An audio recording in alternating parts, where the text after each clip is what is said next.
दी बोली पूरे पंजाब दी बोली 41 जिलियां दी बोली 10 डिवीजनां दी बोली 148 तहसीलां दी बोली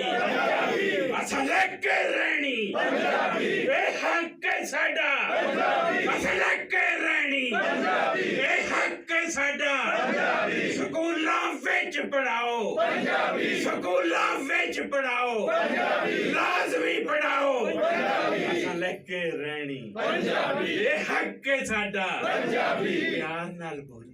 जरा हौली बोलो तुम ही हौली तुम ही हौली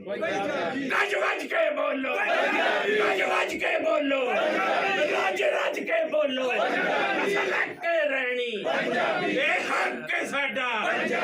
स्कूलां विच पढ़ाओ प्राइमरी तू पढ़ाओ